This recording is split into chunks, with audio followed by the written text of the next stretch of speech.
വെക്കണേ? വേണ്ട, ഒരിക്കൽ വേണ്ടത് കൊഴിക്കാൻ പറ്റുമോ?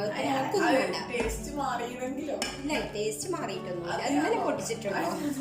ഈ നോക്കണ്ട, ഇത് ഇളക്കിക്കോ.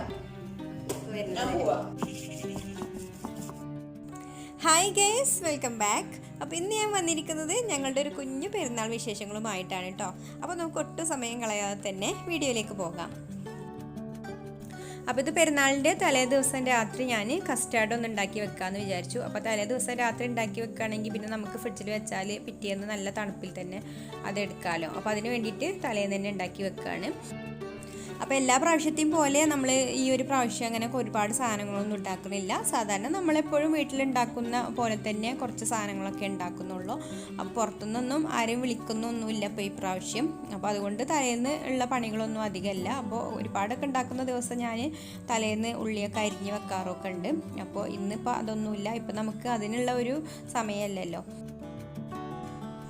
അപ്പോൾ 1 ലിറ്റർ പാലിലാണ് കേട്ടോ ഞാൻ കസ്റ്റാർഡ് ഉണ്ടാക്കുന്നത്. അപ്പോൾ കസ്റ്റാർഡ് പൗഡർ ഇവിടെ പാലിൽ കലക്കി വെച്ചിട്ടുണ്ട്. അതും കൂടി ഒഴിച്ചു കൊടുത്തിട്ട് നന്നായിട്ട് ഇളക്കി കുറുക്കിയെടുക്കാം. അപ്പോൾ നമ്മുടെ കസ്റ്റാർഡ് ഇവിടെ നന്നായിട്ട് കുറുകി വന്നിട്ടുണ്ട് കേട്ടോ. ഇനി നമുക്കിത് ഫ്ലെയിം ഓഫ് ആക്കിയിട്ട് ചൂടാറാനായിട്ട് മാറ്റി വെക്കാം. അതിനുശേഷം ഇത് ഫ്രിഡ്ജിലേക്ക് വെക്കാം. പിന്നെയുള്ള പണികളൊക്കെ ഞാൻ രാവിലെയാണ് കേട്ടോ ചെയ്തത്. അപ്പോൾ രാവിലെ ഒരു 4:45 ആയപ്പോൾ എണീറ്റിട്ടുണ്ട്. എന്നിട്ട് പിന്നെ പ്രയറൊക്കെ കഴിഞ്ഞതിന് ശേഷം ചായക്കുള്ള വെള്ളം ആദ്യം തന്നെ വെച്ചു. അപ്പോൾ ചായ ഇവിടെ തിളച്ച് വന്നിട്ടുണ്ട്. ഇനി ഇതൊരു ഗ്ലാസ് കുടിച്ചതിന് ശേഷം വേണം ഇനി ബാക്കിയുള്ള പരിപാടികളൊക്കെ ചെയ്യാൻ.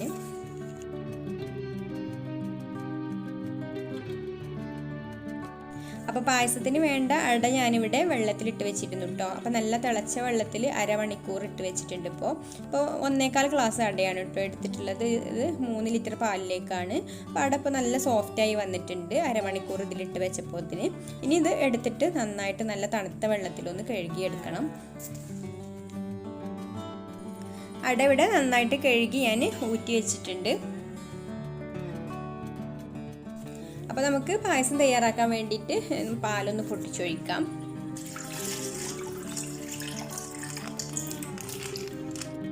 അപ്പോൾ 500 മില്ലിൻ്റെ 6 പാക്കറ്റ് പാലാണ് കേട്ടോ എടുത്തിട്ടുള്ളത്. അത് ഞാനിവിടെ അടുപ്പത്ത് വെച്ച് കൊടുത്തിട്ടുണ്ട്.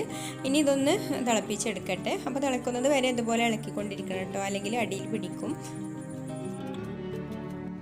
പാല് തിളക്കുന്നതിന് മുമ്പ് തന്നെ തീ കെട്ടുപോയിട്ടോ. കാരണം ഇപ്പോൾ ഇത് അടുത്തൊന്നും ഇതിൽ കത്തിച്ചിട്ടില്ല. അപ്പോൾ 1 മാസത്തോളമായി വിറകടുപ്പിൽ കത്തിച്ചിട്ടില്ലായിരുന്നു. അപ്പോൾ തണുത്ത് കിടക്കായതുകൊണ്ട് തീ കത്തിപ്പിടിക്കാൻ കുറച്ച് പ്രയാസമാണ്. അപ്പോൾ ഒന്നും കൂടെ കത്തിച്ച് വെച്ച് നോക്കട്ടെ. അങ്ങനെ തീ കത്തി പാല് വീണ്ടും അടുപ്പത്ത് കയറിയിട്ടുണ്ട് കേട്ടോ. ഇനി ഇത് ഇളക്കിക്കൊണ്ടിരിക്കട്ടെ. ഇളക്കാൻ വേറെ ആരെങ്കിലും കിട്ടുന്നത് വരെ ഇത് ഞാൻ തന്നെ ചെയ്യണം. അപ്പോൾ സമയം 6 മണിയൊക്കെ ആയിട്ടുണ്ട് കേട്ടോ. അപ്പോൾ പാൽ ഇളക്കാൻ ഹസ്ബൻഡ് എണീറ്റ് വന്നിട്ടുണ്ട്. അപ്പോൾ ഹസ്ബൻഡിൻ്റെ അടുത്ത് കൊടുത്തിട്ട് ഞാൻ വേഗം പെട്ടെന്ന് ബിരിയാണിക്കുള്ള മസാലയൊക്കെ ഒന്ന് റെഡിയാക്കട്ടെ. അപ്പോൾ ഉള്ളി ഒന്ന് അരിഞ്ഞെടുക്കട്ടെ. അപ്പോൾ ഒരുപാടൊന്നും വെക്കുന്നില്ല. അപ്പോൾ പിന്നെ എളുപ്പം പണികളൊക്കെ തീരും.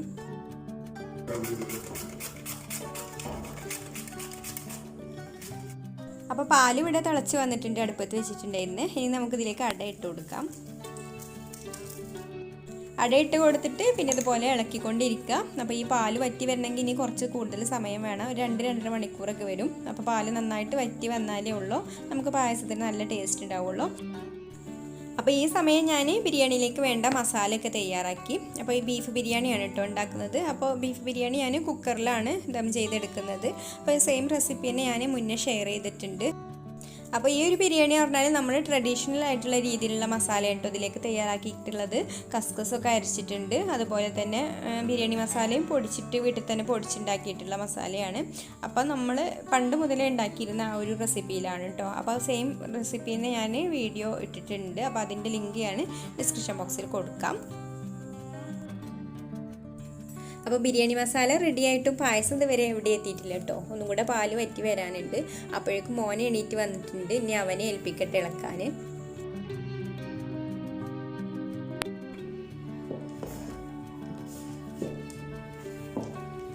ഇളക്കി ഇതിലൊക്കെ കളഞ്ഞോ? ഇതിലൊന്നും കളയല്ലേ. അപ്പോൾ പായസം ഇവിടെ കുറുകി വന്നിട്ടുണ്ട്. അപ്പോൾ നമുക്കിനി ഇതിലേക്ക് കുറച്ച് പഞ്ചസാര ചേർത്ത് കൊടുക്കാം.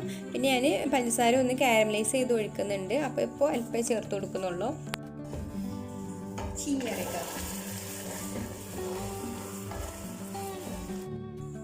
ഇനി ഇവിടെ കുറച്ച് കണ്ടൻസ്ഡ് മിൽക്ക് ബാക്കി ഇരിപ്പുണ്ടായിരുന്നു, അപ്പോൾ അതും കൂടി ഇതിലേക്ക് ഒഴിച്ചു കൊടുക്കുകയാണ്.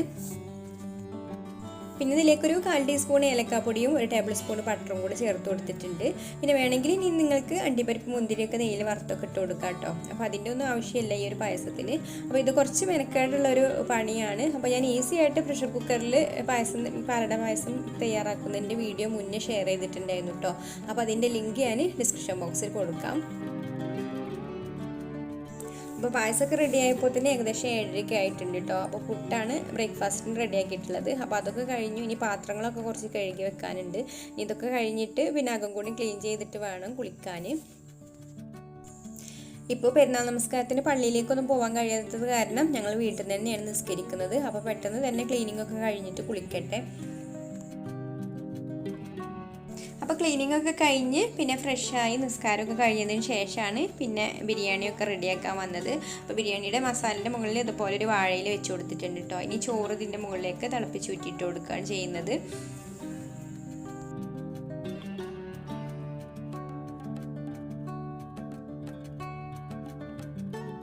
ഇതിൻ്റെ മുകളിലേക്ക് ഉള്ളി പൊരിച്ചിട്ടുള്ള നെയ്യും കൂടെ ഒഴിച്ചു കൊടുത്തിട്ട് ദം ചെയ്യാം. അപ്പോൾ പൊരിക്കാനുള്ള ചിക്കൻ ഞാനിവിടെ നേരത്തെ തന്നെ മാരിനേറ്റ് ചെയ്ത് വെച്ചിട്ടുണ്ടായിരുന്നു. അപ്പോൾ നമുക്കിനി ഇതൊന്ന് പൊരിച്ചെടുക്കാം. അപ്പോൾ ഇതൊരു സ്പെഷ്യൽ ചിക്കൻ ഫ്രൈ ആണ് കേട്ടോ. അപ്പോൾ ഇതിൻ്റെ റെസിപ്പി ഞാൻ മുന്നേ ഷെയർ ചെയ്തിട്ടുണ്ട്. അപ്പോൾ ഇതിൻ്റെ ലിങ്ക് ഡിസ്ക്രിപ്ഷൻ ബോക്സിൽ കൊടുക്കാം. അപ്പോൾ ഓയിൽ ഇവിടെ ചൂടായി വന്നിട്ടുണ്ട്. ഇനി നമുക്കിതിലേക്ക് ചിക്കൻ്റെ പീസുകൾ ഇട്ട് കൊടുക്കാം.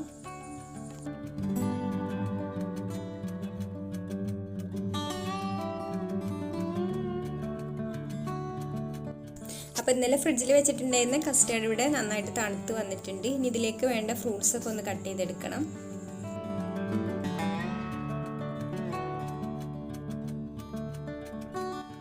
അപ്പോഴേക്കും ചിക്കൻ ഇവിടെ ഫ്രൈ ആയി വന്നിട്ടുണ്ട്. ഇനി ഇത് കോരി എടുത്തിട്ട് അടുത്ത ബാച്ച് ഇട്ട് കൊടുത്തിട്ട് കണ്ട് നമുക്ക് ഫ്രൂട്ട്സ് കട്ട് ചെയ്തെടുക്കാം.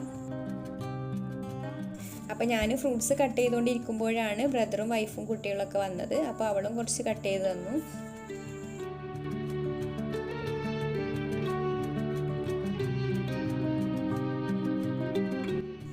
ഈ സമയത്ത് മോള് മൈലാഞ്ചി ഇടാൻ വേണ്ടിയിട്ട് കുറേ നേരമായിട്ടോ എൻ്റെ പിന്നാലെ നടക്കുന്നു. അപ്പോൾ എൻ്റെ പണിയൊക്കെ കഴിഞ്ഞിട്ട് ഞാൻ ഇട്ട് തരാൻ പറഞ്ഞിരിക്കുന്നു. എനിക്ക് വല്ലാതെ മൈലാഞ്ചി ഡിസൈനൊന്നും അറിയൊന്നുമില്ല.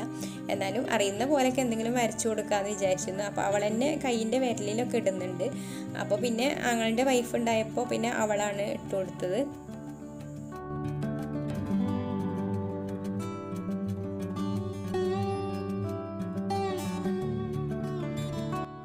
അപ്പോൾ അവർ പോവാൻ ഇറങ്ങിയിട്ടുണ്ട്. അപ്പോൾ ഫുഡൊക്കെ റെഡി ആയിട്ടുണ്ട്. അപ്പോൾ ഞങ്ങളൊരു 11:30 ആയപ്പോൾ തന്നെ ഫുഡൊക്കെ കഴിച്ചിട്ട് പിന്നെ പാത്രം കഴുകലും കിച്ചണൊക്കെ ഒന്ന് ക്ലീൻ ചെയ്തിട്ടതിന് ശേഷം പിന്നെ ഞങ്ങൾ എല്ലായിടത്തും ഒന്ന് പോകാൻ വേണ്ടിയിട്ട് ഇറങ്ങുകയാണ്. അപ്പോൾ എൻ്റെ വീട്ടിലേക്കാണ് ആദ്യം പോകുന്നത്. എൻ്റെ വീട് ഇവിടെ അടുത്ത് തന്നെയാണ്. ഇവിടുന്ന് ഒരു 3-4 കിലോമീറ്ററൊക്കെ പോയാൽ മതി. ഹസ്ബൻഡിൻ്റെ വീട്ടിലും ഇവിടുന്ന് അധികം ദൂരമൊന്നുമില്ല കേട്ടോ. ഒരു 7-8 കിലോമീറ്ററൊക്കെ പോയാൽ മതി.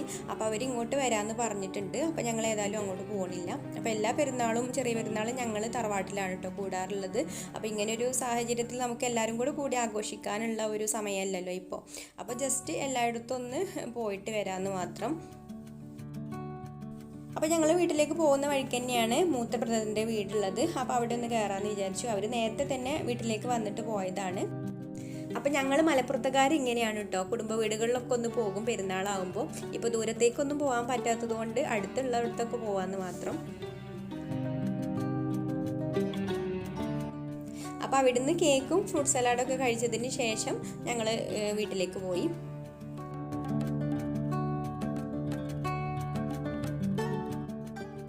പിന്നെ വീട്ടിൽ പോകുന്നതിന് മുമ്പായിട്ട് ഉപ്പാൻ്റെ അനിയൻ്റെ വീടുണ്ട്, ഇളപ്പാൻ്റെ വീട്, അവിടെയും കൂടെ പോയിട്ടുണ്ടായിരുന്നു. അപ്പോൾ ഇതാണ് കേട്ടോ എൻ്റെ വീട്.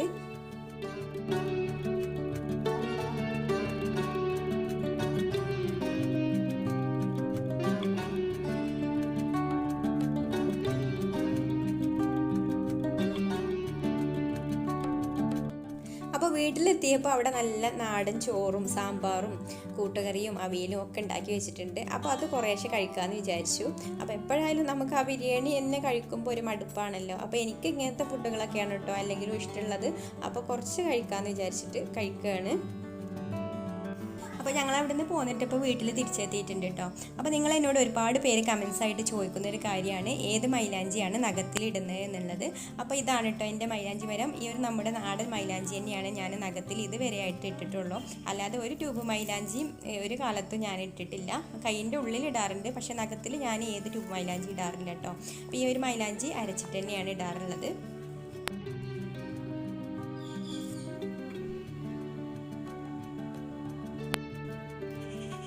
ഈ മൈലാഞ്ചി ഇപ്പോൾ ഞാൻ അരക്കുന്നത് മോക്ക് വേണ്ടിയിട്ടാണ് കേട്ടോ. അപ്പോൾ ഞാൻ 2 ദിവസം മുമ്പ് മൈലാഞ്ചി ഇട്ടതാണ്, എൻ്റെ നഖത്തിൽ ചോന്നിട്ടുമുണ്ട്. അപ്പോൾ കുറച്ചൊരു ക്ഷമ വേണം ഈ ഒരു മൈലാഞ്ചി ഇട്ടിരിക്കുമ്പോൾ. ഒരു 2-3 പ്രാവശ്യമൊക്കെ ഇട്ടാലേ നന്നായിട്ട് ചോക്കുള്ളൂ. ഞാൻ വീഡിയോ എഡിറ്റ് ചെയ്യുന്ന സമയത്തും അതുപോലെ കിടക്കുമ്പോഴൊക്കെയാണ് കേട്ടോ മൈലാഞ്ചി ഇടാറുള്ളത്. അപ്പോൾ രാത്രി ഇട്ട് കിടന്നാൽ രാവിലെ ആകുമ്പോഴത്തേന് നന്നായിട്ട് ചോന്നിട്ടുണ്ടാവും. പിന്നെ നമ്മുടെ ഈ നഖത്തിലെ ചോപ്പ് നീങ്ങി പോകുമ്പോഴത്തേന് ഇട്ടാൽ പിന്നെ അധികം ടൈമൊന്നും വേണ്ട കേട്ടോ ചോക്കാനായിട്ട്. അപ്പോൾ അങ്ങനെ ആകുമ്പോൾ നമുക്ക് കൂടുതൽ സമയം വരില്ല. ഒരു 15 ദിവസം കൂടുമ്പോഴൊക്കെ ഇതുപോലെ ഞാൻ അരച്ചിടാറുണ്ട്. ഞാൻ 2 ദിവസം മുമ്പ് മൈലാഞ്ചി ഇട്ടപ്പോൾ മോക്ക് ഇട്ട് കൊടുത്തിട്ടുണ്ടായിരുന്നു കയ്യിലും കാലിലും ഒക്കെ. അപ്പോൾ അവർക്കത് ചോക്കുന്നത് വരെ വെയിറ്റ് ചെയ്യാനുള്ള ക്ഷമയൊന്നും ഉണ്ടായില്ല. അവളത് പെട്ടെന്ന് തന്നെ പോയിട്ട് കഴുകി കളഞ്ഞിട്ടുണ്ട്. ഇനി ഇത് അവൾക്ക് കൊണ്ടുപോയി ഇട്ട് കൊടുക്കട്ടെ. അപ്പോഴേക്കും എൻ്റെ കൈയൊക്കെ അരച്ചപ്പോൾ ചോന്നിട്ടുണ്ട്. ഇതാ കണ്ടല്ലോ, 2 പ്രാവശ്യം ഇട്ടപ്പോൾ ഉള്ള കളറാണ് കേട്ടോ ഇങ്ങനെ. ഇനി ഒരു 1-2 പ്രാവശ്യം കൂടി ഇട്ടാൽ നല്ല കളറായിട്ട് വരും. അപ്പോൾ വലത്തെ കയ്യിലെ നഖത്തിലെ മൈലാഞ്ചി ഇപ്പോൾ ഏകദേശം മങ്ങി തുടങ്ങിയിട്ടുണ്ട് കേട്ടോ. അപ്പോൾ ഒന്നും കൂടി ഇതുമ്മലിടണം. അപ്പോൾ ഇത് നന്നായിട്ട് ചോന്നിട്ടുണ്ട്. അപ്പോൾ നമ്മളെപ്പോഴും പാത്രങ്ങളൊക്കെ കഴുകുമ്പോൾ പെട്ടെന്ന് തന്നെ മൈലാഞ്ചി ഇങ്ങനെ നിറം മങ്ങി പോകും. അപ്പോൾ ഇടയ്ക്കിടയ്ക്ക് ഇടുമ്പോൾ അതങ്ങ് തോന്നില്ല. അപ്പോൾ ഞാൻ അവളുടെ കാലിൽ മൈലാഞ്ചി ഇട്ടുകൊണ്ടിരിക്കുന്ന സമയത്താണ് ഹസ്ബൻഡിൻ്റെ വീട്ടുകാരൊക്കെ വന്നത്. ഉപ്പയും ഉമ്മയും സിസ്റ്ററും കുട്ടികളും എല്ലാവരും ഉണ്ടായിരുന്നു. അപ്പോൾ അവർക്ക് ഫ്രൂട്ട് സലാഡൊക്കെ കൊടുത്തു. പിന്നെ ചായയൊക്കെ കുടിച്ച് കുറച്ച് നേരം സംസാരിച്ചൊക്കെ ഇരുന്നതിന് ശേഷം അവർ പോകാൻ വേണ്ടിയിട്ട് ഇറങ്ങുകയാണ്. അപ്പോൾ ഇതൊക്കെയാണ് ഞങ്ങളുടെ ഈദ് വിശേഷങ്ങൾ. അപ്പോൾ ഇനി മറ്റൊരു നല്ല റെസിപ്പി വീഡിയോ ആയിട്ട് വരുന്നത് വരേക്കും ടേക്ക് കെയർ, ബൈ.